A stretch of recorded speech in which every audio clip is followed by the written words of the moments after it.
Assalamualaikum warahmatullahi wabarakatuh. Materi diskusi kita kali ini terkait dengan trauma pada anak. Nah, trauma pada anak ini termasuk salah satu bentuk trauma yang terjadi pada kelompok khusus ya. Di anak dikategorikan sebagai kelompok khusus karena apa? Karena tingkat kerentanan pada anak itu lebih tinggi ya dibandingkan dengan pada dewasa. Nah, perbedaan trauma pada anak diantaranya adalah pola cedera yang berbeda. Kenapa? Karena pada anak ini mekanisme fight or flight-nya ya, melawan atau menghindarnya belum tumbuh dengan sempurna sehingga ketika mengalami cedera cenderung luasannya lebih luas daripada dewasa. Kemudian respon yang berbeda terhadap cedera tersebut ya, mekanisme fight and flight-nya ya, kemudian diperlukan peralatan khusus ya, jadi ukuran-ukuran misalkan ETT, misalkan jarum infus, misalkan untuk spinal motion restriction-nya juga membutuhkan ukuran-ukuran khusus ya. Kemudian sulit menilai dan berkomunikasi ya. Jadi si anak itu ketika mengalami trauma yang terjadi hanya sebagian besar hanya menangis saja ketika dilakukan pengkajian ya, tidak didapatkan tanda yang jelas ya, melokalisir nyeri, menjelaskan nyeri dia tidak bisa ya. Kemudian datang dengan pengasuh dan anggota keluarga yang lain biasanya. Kemudian ini pada trauma yang terjadi pada anak ya, itu proses perawatannya kita akan melibatkan keluarga atau pengasuh ya. Jadi pengasuh itu tidak selalu orang tua, bisa jadi pembantunya, neneknya ya. Nah, sehingga eh, proses kedekatan dengan pengasuh itulah yang ingin kita manfaatkan ya. Libatkan pengasuh dalam proses perawatan ya, kemudian berikan penjelasan dan instruksi yang cermat ya. Karena pengasuh itu masuk kategori orang awam sehingga ketika kita libatkan dalam proses perawatan ya perlu dijelaskan sebelumnya. Ya, kadang ada pengasuh itu terutama kalau misalkan orang tua sendiri yang mengasuh ya. Ketika anaknya mengalami trauma dibawa ke rumah sakit kemudian ingin dilakukan tindakan yang sifat tindakannya itu mengerikan bagi orang awam, justru orang tua atau pengasuh tersebut menghalangi untuk melakukan tindakan. Ya, jadi sudah pasang infus 1 kali, 2 kali, 3 kali kemudian masih gagal ya, anaknya terus menjerit ya, akhirnya orang tuanya melarang untuk dilakukan pemasangan infus ya. Dan inklusi dan rasa hormat akan meningkatkan stabilisasi. Kemudian pertahankan pengasuhan dalam kontak fisik dan verbal. Jadi kita harus minta kepada pengasuh dan orang tua supaya tetap berkomunikasi dengan anak tersebut ya. Karena apa? Dengan komunikasi itu selain distraksi ya, dia juga akan merasa si anak tersebut masih ada yang melindungi begitu ya. Kemudian tunjukkan kompetensi dan kasih sayang. Nah, pada anak ini ya, yang susah adalah penilaian terkait dengan status mental ya. Kita nggak bisa menggunakan GCS secara leluasa. Kenapa? Karena nggak mungkin si anak ini kita lakukan pengkajian verbal maupun motorik ya. Kalau saja, kalau untuk pengkajian membuka mata saja ya, dia mungkin bisa, tapi untuk verbal dan motoriknya juga akan relatif susah ya. Ya, indikator yang paling sensitif dari perfusi yang memadai ya, kemudian pengasuh adalah orang terbaik dalam mendeteksi perubahan yang halus pada anak ya. Kemudian pengkajian level kesadaran, apakah anak dengan usia preschool tersebut ya, apakah dia dalam kondisi tertidur ya, atau mengantuk ya, atau dalam kondisi unconscious, jadi tidak sadar ya. Nah, sebagian besar anak tidak akan tidur ketika ambulan datang ya. Jadi ketika dia mendengar sirine ambulan atau dia melihat ambulan itu ya, justru dia mengalami periode ketakutan ya. Jadi kalau Anda pernah mendapatkan materi hospitalisasi pada anak ya, kecemasan pada anak itu akan muncul ketika dia melihat orang asing, ketika dia melihat tenaga kesehatan, ketika dia melihat fasilitas-fasilitas sarana prasarana kesehatan ya, jadi termasuk ambulan nantinya. Kemudian minta pengasuh untuk membangunkan anak ya. Jadi bagaimana cara membangunkan yang sesuai, yang selevel dengan tingkat perkembangan pada si anak ini. Kemudian suspek hipoksia, shock dan trauma kepala atau si anak tersebut mengalami kejang ya. Ini gambaran-gambaran pada pasien anak yang mengalami kehilangan atau penurunan kesadaran. Ya, kemudian untuk komunikasi ya, jadi untuk strategi interaksinya ya, gunakan bahasa yang sesuai untuk tingkat perkembangan ya. Jadi misalkan ya kita pura-pura ketika berinteraksi dengan anak ya, pura-pura cadel ya, pelat begitu ya, supaya supaya ada trust antara kita penolong dengan si anak. Kemudian berbicara dengan bahasa yang simple ya, bukan dengan bahasa yang bertele-tele. Kemudian pelan ya, pelan bukan berarti intensitas bunyinya, tapi pelan kecepatan terhadap berbicara ya. Jadi kalau kata vokalis begitu ada pitch controlnya ya. Jadi diatur terkait dengan berhenti, kemudian lanjut, menyambung kalimat, kemudian jelas ya. Jadi kata-katanya jelas ya. Dan hindari pertanyaan yang jawabannya ya atau tidak ya, karena apa, si anak itu pasti dia akan kecenderungan ya, ini dari beberapa bukti penelitian, si anak akan kecenderungan memilih jawaban tidak ya. Kenapa? Karena dari awal dia sudah merasa eh, cemas terhadap kedatangan penolong ya. Kemudian libatkan barang favorit ya, misalkan mainannya ya. Kalau anak perempuan ya sukanya main boneka ya, dibawa bonekanya. Kemudian berkomunikasi sesuai dengan level anak ya, izinkan pengasuh untuk menemani anak ya. Jadi selama proses interaksi pengasuhnya tetap kita libatkan. Nah, peralatan-peralatan pediatrik yang khusus ya, salah satunya diantaranya adalah pita Bruselo ya. Jadi pita Bruselo ini ya banyak sekali kegunaannya. Jadi dia mengestimasi panjang badan ya, dia mengukur panjang badan, kemudian dia akan bisa mengestimasi sekaligus berat badan. Jadi dari panjang badan itu didapatkan hasil-hasil terkait dengan berat badan. Kemudian kalau kita ingin menghitung kebutuhan cairan, di sana juga sudah ada. Kemudian dosis obat di sana juga sudah ada ya. Nah, dan juga misalkan misalkan si anak ini perlu dipasang ETT ya, intubasi misalkan ya. Nah, dari pita Borselo itu sudah ada perkiraan terkait dengan peralatan-peralatan yang akan kita pakai, misalkan jarum infus, misalkan ETT, kemudian selang kateter dan seterusnya ya. Nah, ini terkait dengan mekanisme injuri pada anak ya, sebagian besar itu terjatuh ya. Jadi sebagian besar itu terjatuh. Dan proses terjatuh yang mengalami cedera serius biasanya mendarat dengan posisi kepala terlebih dahulu, sehingga dan tanpa perlengkapan pelindung ya.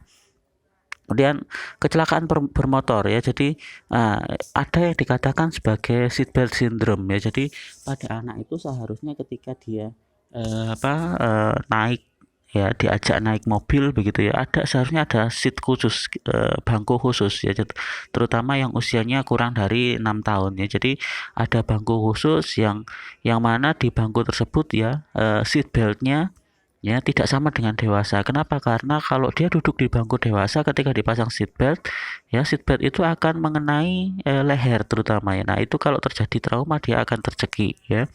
Nah, seatbelt syndrome pada situasi trauma kendaraan bermotor ya, diantaranya adalah dia dapat mengenai hepar, spleen, kemudian usus ya, atau tulang spinal ya. Jadi beberapa mekanisme. Kemudian terbakar ya, dia mengalami luka bakar ya. Kemudian dia ini yang paling sering ya, anak-anak usia kira-kira 4 tahun 5 tahun ya, dia sudah bisa makan sendiri begitu ya, kemudian tanpa pengawasan sering mengalami situasi tersedak ya, misalkan dibiarkan jajan pentol misalkan ya, jadi pentolnya kemudian belum dikunyah sudah ditelan ya, akhirnya dia mengalami airway obstruction ya. Kemudian bisa jadi dia datang dengan kondisi bukan trauma tapi trauma yang disengaja, misalkan child abuse ya. Jadi apakah dia ya hubungan dengan keluarganya bagaimana ya. Jadi misalkan yang membawa ke rumah sakit ibu saja ya, ini perlu dicurigai mungkin dia korban kekerasan yang dilakukan oleh ayah ya, atau terlihat interaksi orang tuanya tidak terlalu bagus ketika membawa si anak ini ke rumah sakit ya. Nah, oleh karena itu pengkajian terkait dengan riwayat harus tetap dilakukan. Nah, pada anak ini ya begini ya, jadi sering dia mengalami sumbatan jalan nafas ya. Kenapa? Karena pada anak dan bayi ya, terutama bayi ya, volume dari lidah ketika dibandingkan dengan volume dengan rongga mulut ya, itu lidahnya lebih besar ya. Jadi prosentase lidah itu tidak sebesar pada dewasa. Prosentase perbandingan lidah dengan rongga mulut itu lebih besar pada anak-anak dan bayi dibandingkan pada dewasa ya. Kenapa? Karena ya memang status pertumbuhan ya, sehingga ketika terjadi sumbatan jalan nafas ya, ini potensinya akan lebih besar ya. Nah, tanda dan gejala obstruksi jalan nafas diantaranya adalah apne ya, dihenti nafas, ini kalau total obstruksi ya. Kemudian stridor ya, stridor itu seperti suara ngorok ya, tapi lebih keras. Kemudian gargling ya, gargling itu seperti orang yang berkumur ya. Nah, yang ini yang mengkontribusi atau yang berkontribusi terhadap kejadian obstruksi diantaranya adalah hiperekstensi, kepalanya terlalu mendongak gitu ya. Jadi terlalu ke belakang. Nah, itu juga bisa menyebabkan obstruksi. Kemudian hiperfleksi, kalau hiperfleksi itu terlalu menunduk ke depan ya. Jadi kalau terlalu menunduk ke depan ya, itu secara anatomis ya dia juga akan menyumbat jalan nafas. Nah, cara membuka jalan nafasnya ya ini tadi ya. Jadi tongue is large ya. Jadi lidah itu lebih besar ya. Jadi karena bukan lidahnya lebih besar, tapi volume lidah ketika dibandingkan dengan rongga mulut itu perbandingannya lebih mendekati ya. Jadi misalkan kalau pada dewasa ya, lidahnya itu ukurannya 1, rongga mulutnya ukurannya 3. Kalau pada anak ya, rongga mulutnya ukurannya 2 ya, lidahnya itu ukurannya 1 ya, begitu. Sehingga volume atau luasan airway itu akan lebih sempit pada anak ya. Nah, kemudian metode yang bisa kita gunakan untuk membebaskan jalan nafas adalah jotras ya. Kemudian perlu oropharyngeal airway ya, dipasang OPA. Kemudian kalau dia harus dilakukan pemasangan nasopharyngeal airway ya, biasanya diambil dengan ukuran yang lebih kecil ya. Kenapa? Karena septum nasal atau sekat pembatas lubang hidung itu ya biasanya lebih rapuh, masih sangat rapuh pada anak, sehingga ketika dilakukan pemasangan nasopharyngeal airway ya, yang ukurannya fix, yang ukurannya pas ya, itu biasanya akan menimbulkan cedera pada septum nasal ya. Kemudian neonatus sebagian besar bernafas dari hidung, sehingga kalau misalkan ada sumbatan jalan nafas yang sifatnya cair ya dari hidung, itu kita bersihkan dengan menyedot dengan menggunakan siring ya, dengan menggunakan spuit ya. Kemudian ini breathing pada anak ya, itu kerja bernafasnya diantaranya adalah retraksi, dilatasi, dan mendengkur. Nah, mendengkur dalam jangka waktu yang lama ya memerlukan tindakan ventilasi. Kenapa? Jadi indikasi adanya sumbatan jalan nafas itu salah satunya adalah mendengkur ya. Jadi mendengkur itu dihasilkan dari suara getaran pangkal lidah yang menutupi jalan nafas ya. Ketika dia mendengkur dalam jangka waktu yang lama, berarti indikasinya dia mengalami obstruksi airway dalam jangka waktu lama, sehingga membutuhkan tindakan ventilasi. Nah, respiration rate pada anak ini cenderung lebih tinggi pada anak dibandingkan dengan dewasa ya. Jadi cepat ya. Kemudian bisa mengalami periode apnoe atau sangat lambat ya. Jadi tidak stabil ya. Kemudian trauma leher tumpul minor bisa menjadi sangat penting. Ya. Ini ventilation rate-nya pada anak usia kurang dari 1 tahun itu 20 kali per menit ya. Kemudian 15 kali per menit untuk yang lebih dari 1 tahun dan untuk 10 kali per menit untuk yang dia sudah memasuki usia dewasa muda ya atau remaja ya. Nah, untuk breathing management pada anak ini ya sebaiknya adalah menggunakan BVM atau ambu bag ya. Jadi kenapa? Karena kalau kita eh, apa eh, obstruksi airway atau dia gangguan breathing yang ringan saja kemudian kita sudah mengandalkan pemasangan intubasi ya. Nah, intubasi ini komplikasinya banyak ya. Konsekuensi yang harus diambil ketika pemasangan intubasi itu banyak sekali. Misalkan si anak ini harus disedasi. Si anak ini bagaimana kalau pemasangan airway ya, intubation airway itu dilakukan dalam jangka waktu yang lama ya, karena kita melakukan tindakan invasif maka potensi untuk kejadian infeksinya juga sangat tinggi sehingga pemilihan tindakan intubasi itu yang terakhir sekali ya. Jadi kalau misalkan dia membutuhkan ventilasi ya upayakan dengan ambubek atau BVN terlebih dahulu ya. Nah, ini terkait dengan intubasi ya. Jadi pada intubasi anak ini ya kita menggunakan ukuran ya. Jadi ada rumusnya ya. Jadi 4 plus usia dalam tahun ya dibagi 4. Nah, ini kita akan ketemu ukuran intubasinya, untuk ukuran untuk ETT-nya. Nah, rumus ini kalau misalkan kita korelasikan dengan pita Broselo yang tadi ya itu akan fix, itu akan match ya. Nah, ini untuk pemasangan endotrakeal pada anak biasanya kalau misalkan dipakai ukuran dia diameternya sama dengan jari yang paling kecil ya, jari kelingking anak ya. Jadi same diameter as tip of child little finger. Jadi dia ukuran diameternya hampir sama dengan jari kelingking anak ya.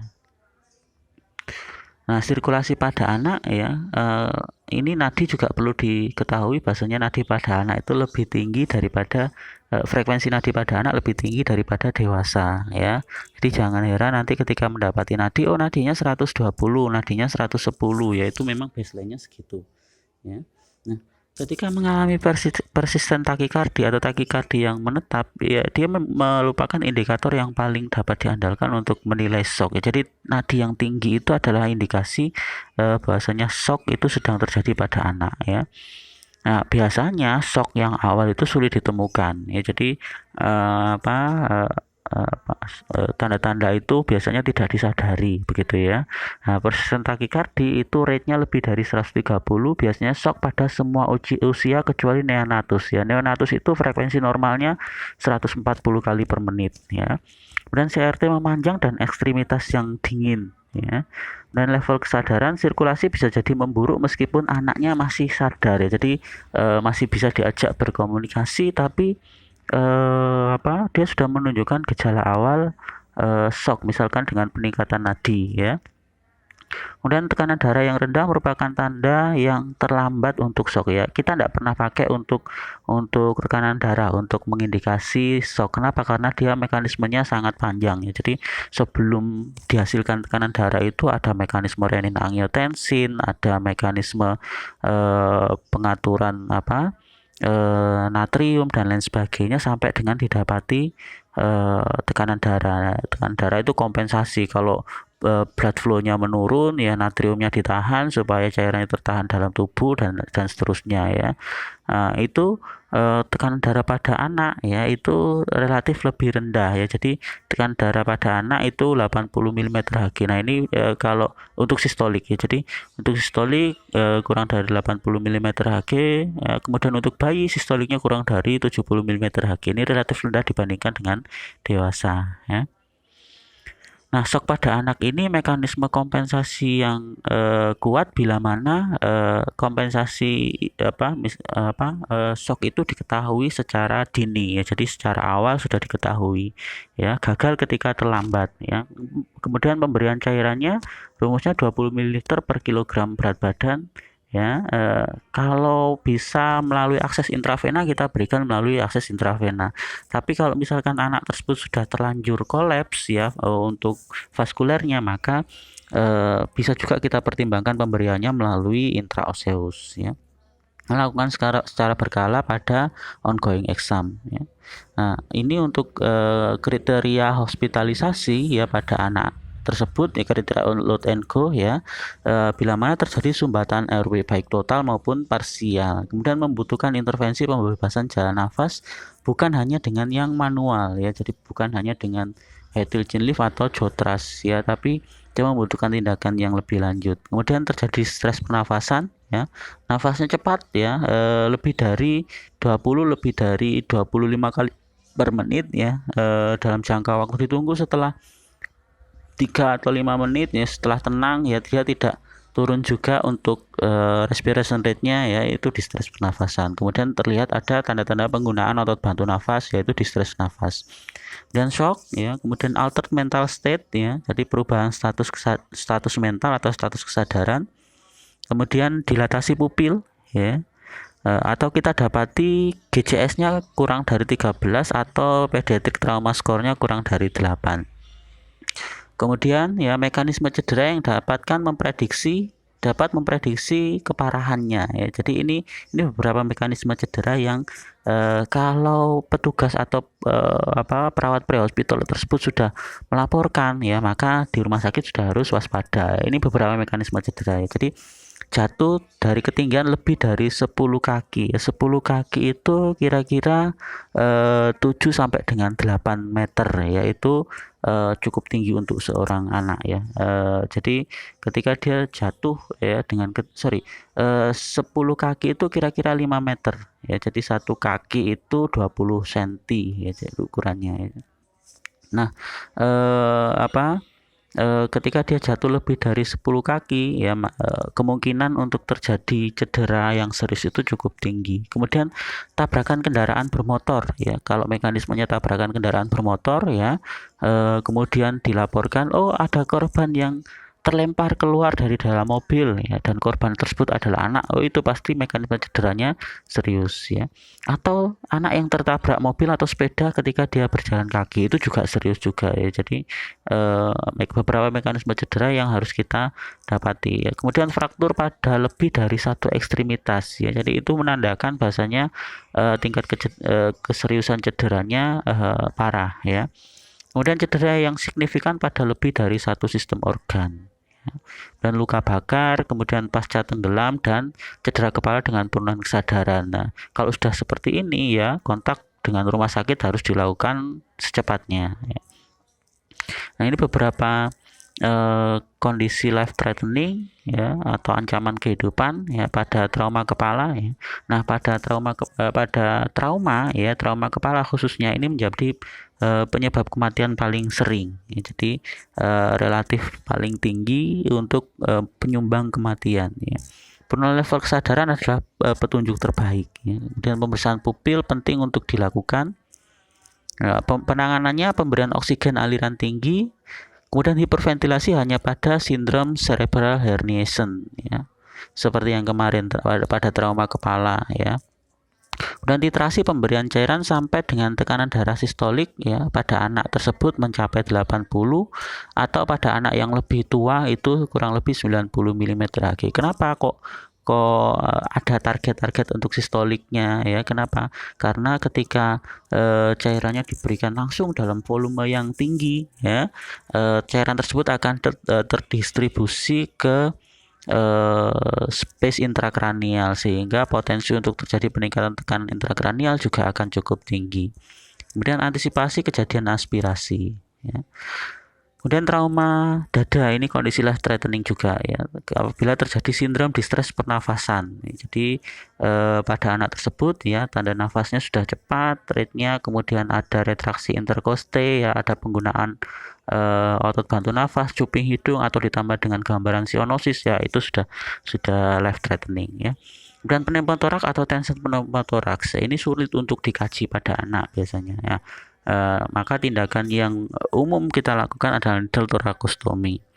Dan kontusio pulmonal ya, dan beberapa cedera yang jarang pada anak diantaranya adalah fraktur koste ya. Karena apa? Karena sifat kostenya masih relatif fleksibel ya, fraktur koste, flail chest, kemudian ruptur aorta atau pericardial tamponade.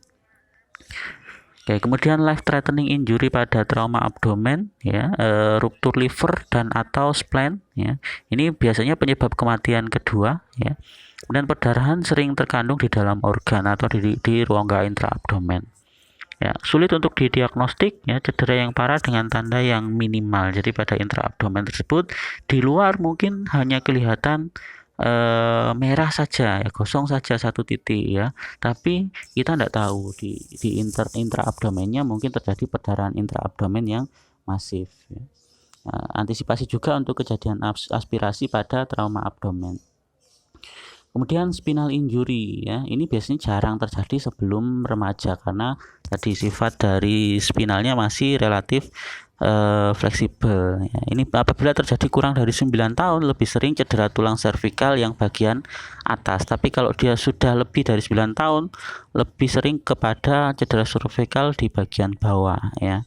Nah, insiden yang tertinggi ya pada cedera spinal ini ya kita dapati pada situasi siwora ya. Jadi siwora itu adalah kejadian cedera injury spinal atau cedera spinal, tapi dari gambaran radiografiknya ya, X-ray atau CT scan ya atau MRI-nya tidak didapati ada gambaran abnormality ya, tapi ketika dilakukan pemeriksaan fisik ada kelumpuhan di salah satu ekstremitas misalkan ya. Nah, itu yang dikatakan sebagai siwora ya, spinal cord injury without radiographic abnormality. Jadi injury spinal cord tanpa abnormalitas ya gambaran radiografik ya. Nah, tindakannya adalah dilakukan pemasangan spinal motion restriction ya. Spinal motion restriction itu bisa berupa pemasangan long spine board atau Kendrick ya, KED, Kendrick extrication device ya. Itu yang akan memfiksasi ya atau mengimobilisasi pada kejadian cedera spinal ya. Tempatkan di bawah punggung dengan posisi supin ya. Mungkin bisa diberikan tanpa cervical collar kalau kita pakai long spine board ya. Nah, ini dan lagi untuk pemasangan trapnya, pengikatnya jangan sampai menghambat pergerakan dada. Nah, ini yang saya katakan tadi ya, kursi khusus pada anak ketika naik mobil ya. Jadi ada kursi seperti itu ya. Jadi seharusnya posisi duduknya ya dia dikhususkan ya. Atau pada anak ini seharusnya dia tidak boleh duduk di depan kalau yang dalam mobil tersebut hanya pengemudi dan anak ya. Anak itu harusnya ditempatkan duduk di belakang ya. Kenapa? Karena potensi cedera yang ada di depan itu lebih tinggi ya. Nah, atau ya tadi mekanisme cederanya adalah dia penelantaran atau dia merupakan korban perilaku kekerasan. Ini salah satu penyebab kematian tertinggi di Amerika Serikat ya.